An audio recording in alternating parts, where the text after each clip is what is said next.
Welcome to the Invincible Innovation Show, the podcast for changemakers. Each week, I talk to the most fascinating entrepreneurs and innovation leaders about innovation, strategy, and design. Hey everyone, today we're going to talk about creating the right state ecosystem for innovation. Welcome to Invincible Innovation Live. So I'm so glad that you're here. I'm Mazor, Kario, product innovation and value creation expert, and I'll be your host. And today I have a very, very special guest, Dr. Orna Berry. Hi, Orna. Hello, Adi. We're so happy that you're here. Dr. Berry is a recognized entrepreneur with over 30 years of experience in the Israeli science, technology, and venture capital industries. And among many other leadership roles, she held the position of Chief Scientist of the Ministry of Industry and Trade in the Israeli government. So happy that you had the time to talk to me. So I'm sure it's going to be interesting. We're live on LinkedIn, Facebook, and YouTube, and you're so invited to join the discussion and ask questions. And now we can start. What are the most important aspects of creating the right ecosystem for innovation? I think that the most important capabilities are connecting academia, industry, and the public sector in order to initiate several directions of innovation. One direction of innovation is you invent something and you turn it into a product and you go to market. Another direction of innovation, you have a problem and you look for a solution and you go to knowledge and you extract as much knowledge as possible, and there you go. So I think that the connectivity between the public sector, the academia, and the industry is very important on the knowledge level. It's not a political issue. It's only presenting all the problems and presenting the solutions and connecting them fast in order to be competitive. And you feel that Israel is doing it's better? Why is Israel so successful in innovation? Do they do this triangle better? First of all, I think that innovation in Israel is an existential need, because many reasons, including the geopolitical situation and the numbers, how small we are in the region that is very different. So I think that this is part of our existential issue, to have solutions to unusual situations. Another issue is that people are opinionated and are open about asking questions, and asking questions often have answers. And when you have answers, it means that you moved ahead a time. So you think that the fact that Israelis ask so much questions is one of the secrets of what's going on in Israel? Opinion and questions are very important for innovation. And do we know how to connect academia and the private sector and the entrepreneurs? Yes and no. Yes, because we do. And no, because we like to work in free space and not to have any constraints. And any kind of collaboration between different ecosystems is limiting the freedom in a way. But I think that we have quite a bit of collaboration, and a lot of the advancement in science and technology emerge from university and emerge from the level of the academic studies in Israel and the educational system in general. You know, but as someone who was like almost thinking about my kids going to university, I sometimes feel that universities in Israel, I don't know like worldwide, but they are not really giving the solutions for the students, maybe from the academic research side, but do they really prepare them for the private sector, as we say? So the issue of private sector, you're right. I think that the universities only now are encouraging the connectivity with the industrial or innovative environment that is not research. I think almost all universities have now entrepreneurship programs for all disciplines, not necessarily technological. But in a way, it's still an elective course. It's not a mandatory course. So many people are coming out and they're a little bit lost for the beginning, and consequently, many firms have significant training for people coming on board. Yeah. So other than what we said about the opinion and asking question from the governmental side that you were part of, what helped Israel become this startup nation or technology nation? It's very interesting because I was talking about the history today, and basically, as Israel started as a very poor country, it started with 15% GDP per capita at its earlier ages relative to the United States. And Yigal Allon, who was a very influential figure until he died at an early age at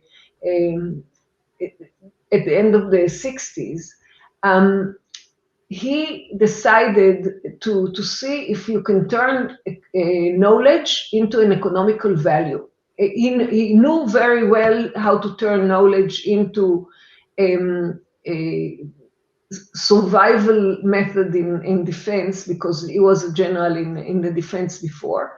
And he asked Ephraim Katzir, who was a professor at the Weizmann Institute and later was the president of the State of Israel, he asked him to lead a commission back in 1969 and to determine what would be the method to turn knowledge into economical value.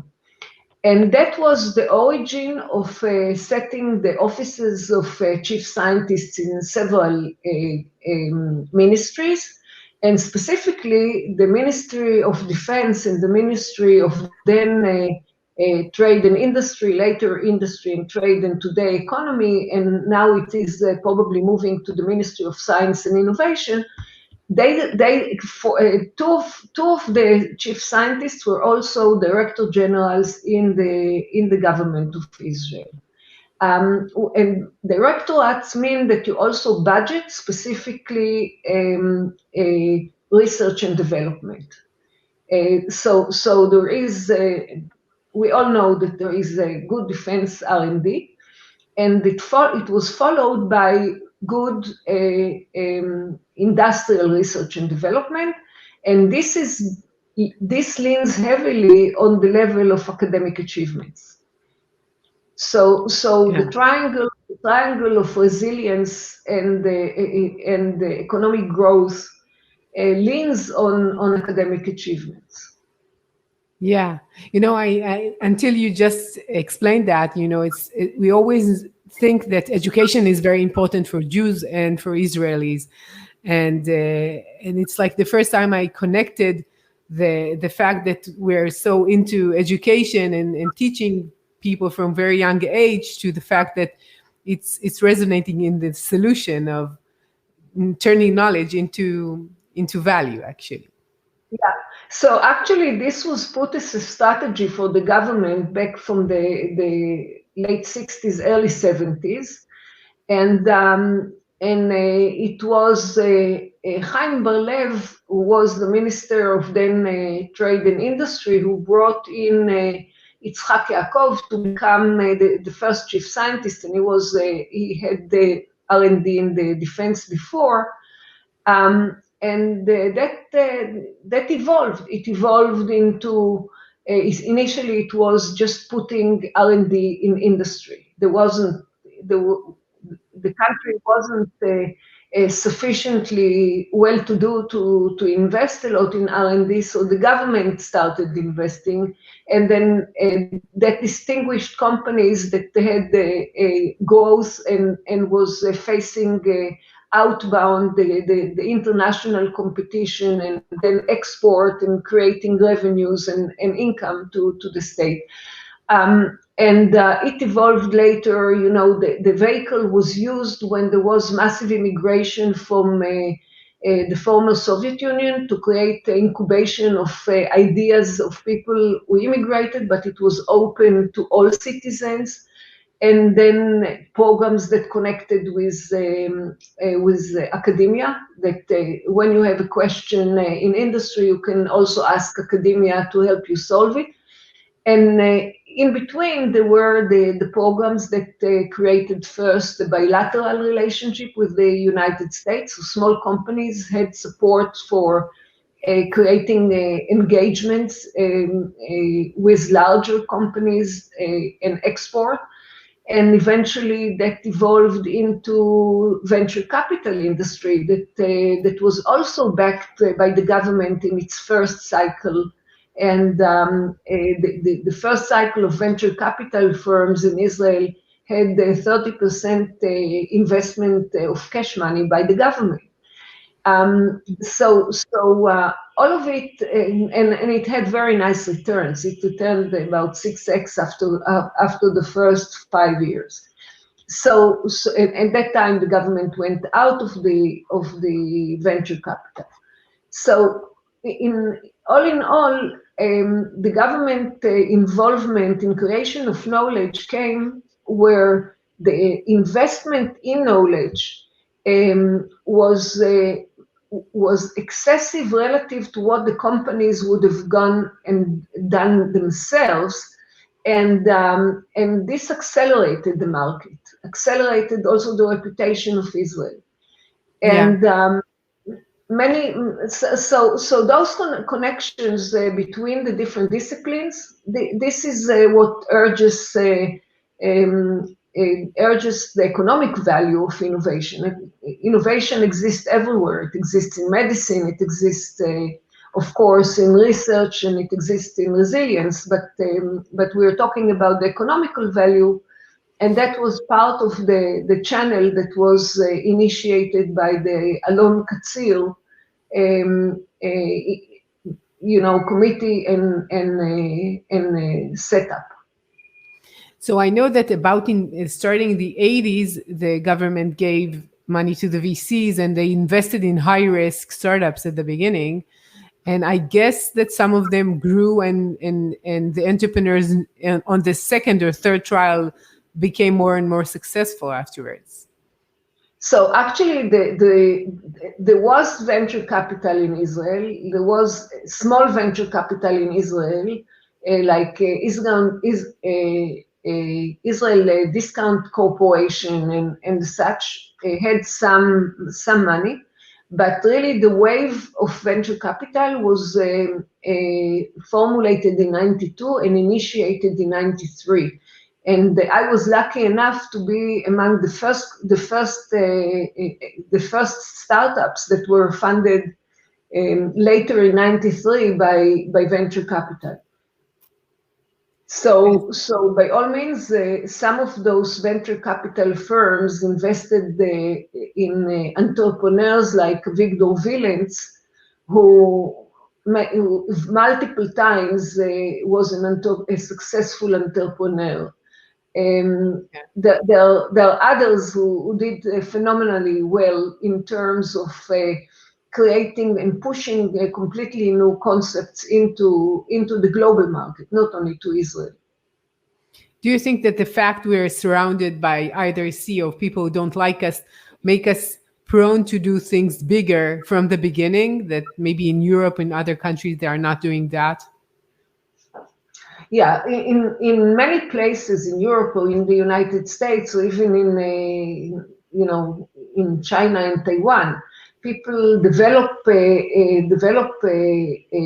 products that are first and foremost consumed within 10 miles radius.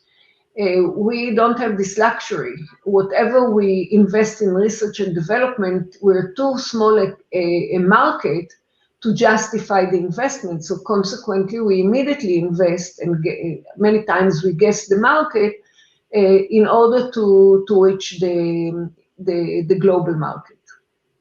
Yeah.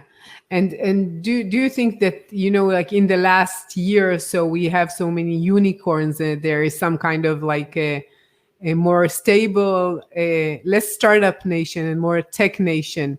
What transformed us from the startup nation to have so many unicorns in Israel?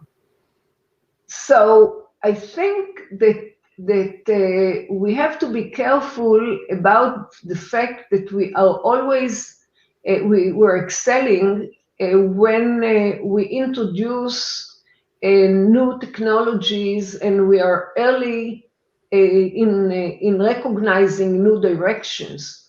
We are not that great in scaling up technologies and remaining in market. So long as we have capabilities that are introducing new technology or new products that are being adopted, then we're doing very well. And but it's not sustainable forever, because we have never really built a huge company and sustained it for a long time, because of the fact that potentially we're far away from the market, potentially we're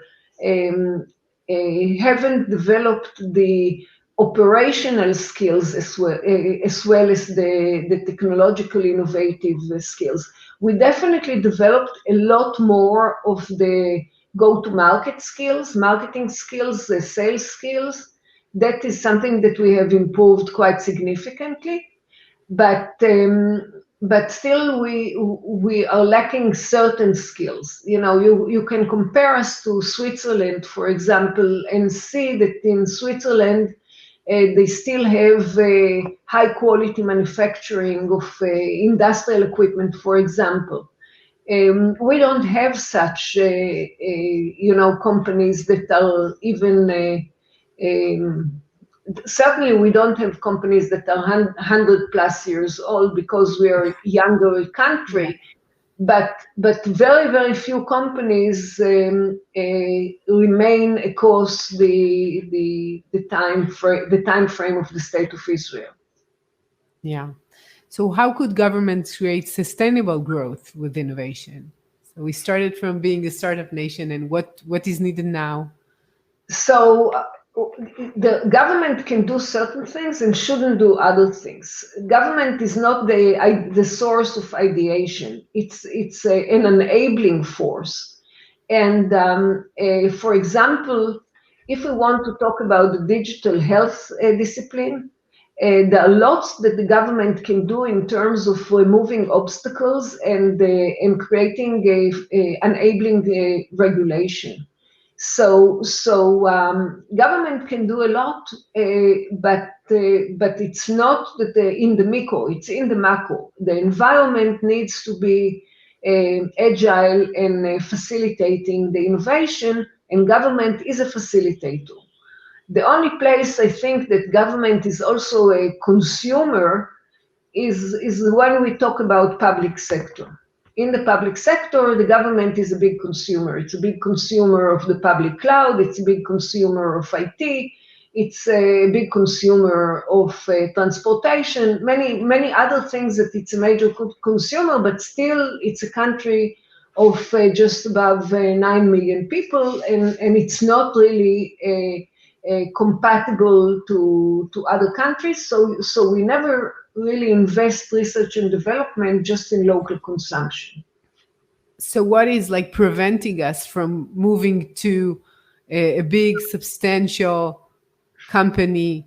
And you mentioned that we are far away from the market, but I think it's the mentality maybe of the entrepreneurs. Maybe they're selling a bit too early, or they're lacking the operational capabilities. What are we missing? Look, if we look at Checkpoint, for example, and Gil Shved, he didn't sell the company. He had many opportunities to sell the company, and he didn't sell the company, and he does grow continuously, and is a player in the global market in cybersecurity and that. So not everybody is selling early, but normally if selling early, it is about the opportunity to skip the stages that are harder to go from here, which I mentioned as operational stages, including sales operation, including agreements, strategic agreements, consumption agreements. It's very important to see where the company is sold. The company normally sold at the point that their growth was risky and their offering was competitive. And at that point, they decided to sell rather than to risk the growth, because there are optimal places from the financial perspective. That's also a requirement often from the investors. And for the entrepreneurs themselves, there are issues that they see the market, the global market, getting congested with competitive products, and pricing is an issue and margins are lower. Then they decide that they will go to the next issue. And we've seen many entrepreneurs who did extremely well in every stage. They only learn how to go further from one topic to the other. So what you're saying is it's not lack of capability. It's like the business opportunity was there and they took it because it was right for them as they see it business wise. Yeah, and also when we're talking about physical products, the distance from the target market and the overhead costs will not allow low margins. You always need the high margins in order to sustain a remote operation. So that is so. I think that with the emergence of software in the public clouds and such, potentially certain applications and tools that are software-based, software as a service based, that may be an opportunity, but still we aren't there. Yeah. And how do you explain more companies going public than in the past? We have more, at least in the last year, we have many very successful companies going IPO and public. I think that going public is not necessarily a good sign. Companies are looking for funding, and if their structure doesn't meet the conventional venture capital or private equity, they will go public, and the investors in the public in the stock exchange, they take those opportunities because the interest rate is very low, and consequently this is an opportunity for them, though a very high risk, because many of the companies that go public without having other options of funding. After so many years in leading the Israeli tech scene, what is the role projects you are most proud of? I'm very proud of the recent projects that connect between academia, industry, defense, science, and finance, both in the areas of quantum science and technology, and in the area of artificial intelligence and data science. I think those are two areas that have high potential and are very important for the Israeli scene. And in general, it's going to be leading the technology and of the future, more or less, like most in many. people. It will be in education, it will be in health, it will be in employment, everything. Do you see any risks in AI, especially people talk about the risk of using AI for several like types of projects or roles? So AI presents risks. And for example, I'll give an example. If you use a black box or say a robot in an operating room, then you may ask if there is a malpractice, you may ask who is responsible, the person who wrote the algorithm or the doctor who used the algorithm. So there are many issues from privacy of information through safety, accountability, and variety of other issues that exist. But on the other hand, if you regulate them and you give as much access to data for the research community, the training of people writing algorithms and increasing their safety and their exception handling will only increase, and consequently, this will make using AI safer. I think that we are still at the point that the relationship between the human and the machine are very important. It's not a matter of having a machine that governs humans. It's still the stage that you want the human to govern the machine. And consequently, many times it's much easier, and we make choices that, you know, we let the machine decide. It's fine for certain things, and for other things, we still need to control what the machine is doing and to understand what we have asked for.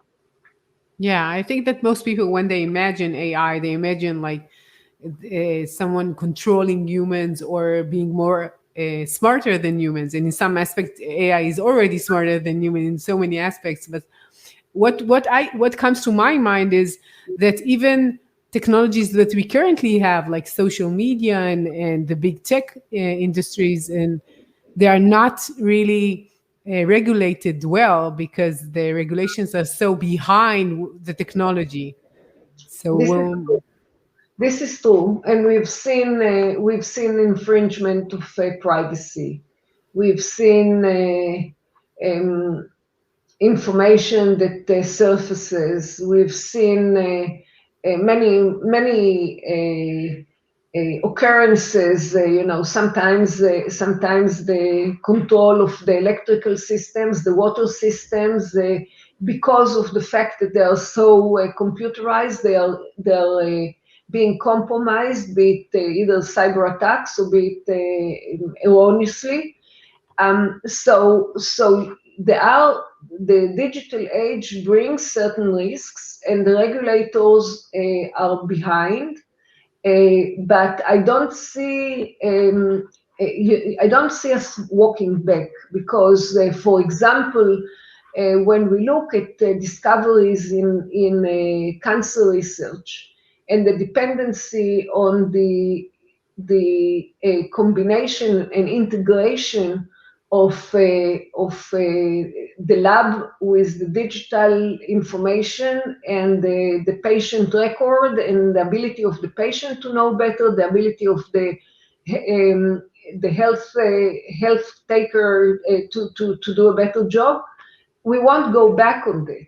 We probably have to live with the exceptions and improve the core. And that is very important, I think, to recognize, because I don't see us stopping using computers. Even our conversation is based on the fact that there is infrastructure for communication, there is infrastructure for displaying our images. There are a variety of layers of hardware and software that we're using, and they are enjoying using it because it gives us efficiency and line of sight. is there any technology that you said like it doesn't make people's life better, and I have some kind of criticism about it, or you say like that's the way it is, and I really love technology as it is? I think that technologies like robotics and autonomous vehicles are still at the stage that we see certain risks imposed by their introduction. But any technology inferior when it is introduced, and then afterwards it improves quite significantly.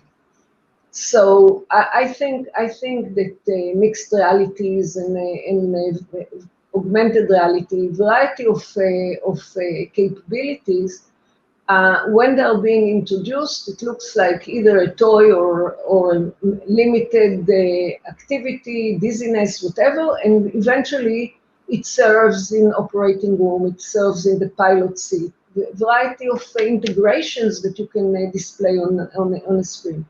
So I think that always, even drugs, when we present drugs, and we talked recently a lot about drugs because of the vaccination, I don't think that we would go back to having 15 years of drug development for the vaccination, either by Pfizer or by Moderna. And that depends heavily on the integration of the biological knowledge that is somewhat a miracle by itself. It's not as logical as the mathematical deduction is, and the computer access to significant amount of data, so you can do much of the clinical trials in parallel and connect it to the documentation that can go to the FDA and introduce a new vision within 90 days. So that is quite amazing, and I think that the benefit exceeds the risk.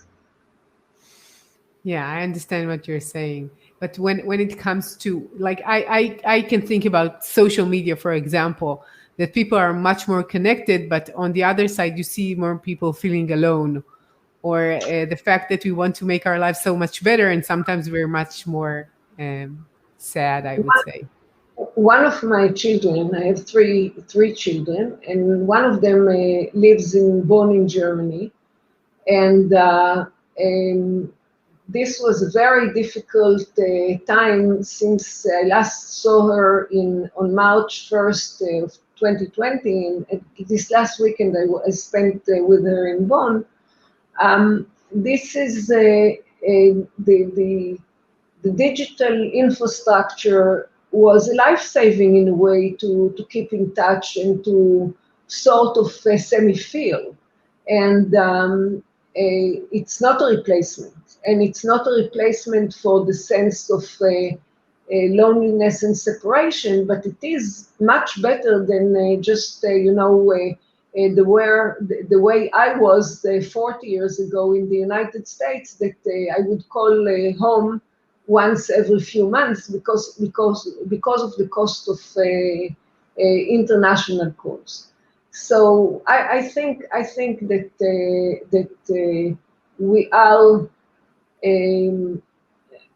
we need to have balanced life in order not to develop a dissociation, but we also are stuck in front of the computer for many hours because of the fact that we don't have the overhead of traveling places, and we do a lot through video calls. But balanced life is like nutrition. You have to be aware of what causes you at the end of the day the stress and the unhappiness, and to mitigate it in time. And that means also doing some sports and reading and meeting people in person when it's permitted. Yeah. So let's go back to the Israeli tech scene. So after so many years in the Israeli tech scene, how do you see the future? What the future holds for the Israeli tech scene, and what are the obstacles that it might face? Obstacles are always the competition. Obstacles are that the academic institutions will not be able to educate, to give the best education such that people come out to function in a competitive position. There are many obstacles that can happen, but I believe that actually I'm optimistic about the new government that will pay attention to all the levels from basic education to relaxing the regulation and creating the facilitating regulations. Yeah, I'm more optimistic with the new government too. And I have one last question that I cannot like ignore as being the only woman as a chief scientist in Israel till now. What is your advice for women? I think that my perspective is just do what you want to do and do what you feel that you want to achieve. And eventually you have to comply with the fact that not everybody likes the fact that a woman takes charge or is in a power position. Even though this is improving relatively to where we were many years back, but it is improving very slowly. And Sure. and again, I have to go back to this government that has the largest number of women ministers, and normally, I think that women who come to get to senior positions are doing so because they're willing to sustain the I would say the resistance of people around them on one hand, yet to meet the major achievements that they can bring in. And we have some very good examples like Orna Oh, I missed the last sentence. Let's try it again. So let's see if I can bring her back. So the last sentence was, just a minute. I hope we'll see her again. So I'm waiting for her to reconnect. There is some kind of problem with the connection. I can tell you that I'm really happy that I have the chance to talk to Orna, which is a very special guest for me and an inspiration actually just to talk to her. Let's see if I can like bring her back. I truly do hope. in Yo. science and the development. So I missed the last sentence. I think something is wrong with the line. So I hope we can find a way to reconnect. This is what happens when you're live.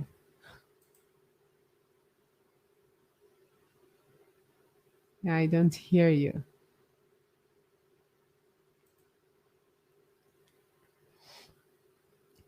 I will ask Ona to reconnect. So we are like in the last question, and I really hope we can do it. So being a chief scientist in Israel is very special for a woman because it's usually a male's position. Yeah. So what happened is that the internet went down as we spoke. Yeah. So I'm calling you back from my phone, and I'm using the conventional cellular line rather than the internet. And it's better than the internet, which is another thing we need to consider. So you just talked about the new government and the promising of new women going into leadership.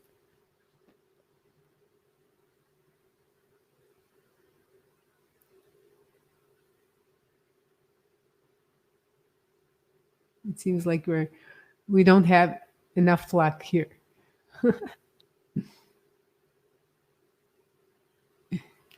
Yeah, but it will work. Talking to the chief scientist, ex-chief scientist, and having problem with technology is. I had it when I went to Google, and we had a conference, and they had technology problems, and I said like it's so funny to be in Google headquarters and have technological problems. But I'm sure we're gonna have the time to do it.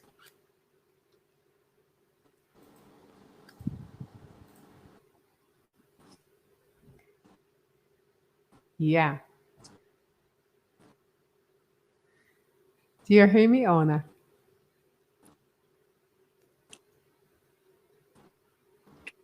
Can you hear me? Partially. I hear you partially. Us. Adi, it seems Yeah. that the Now I technology is against us. two women talking. Maybe it's related to that. I don't think so. I think it's objective. It's just the Yeah. infrastructure sucks. That's Yeah. all. Okay, so I want to thank you for your time. It's been a pleasure talking to you, Ona, and I really enjoyed it. It was very insightful and inspiring for me. So thank you for having the time to talk to me.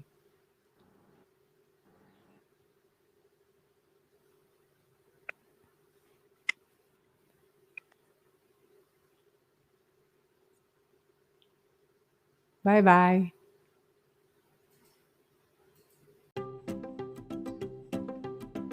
I'm Mazor Kario, and you've been listening to the Invincible Innovation Podcast. Make sure to visit our website, invincibleinnovation.com, where you can learn more about our programs and my book, Innovating Through Chaos. I'll be waiting for you next week in our next episode. Thank you for listening.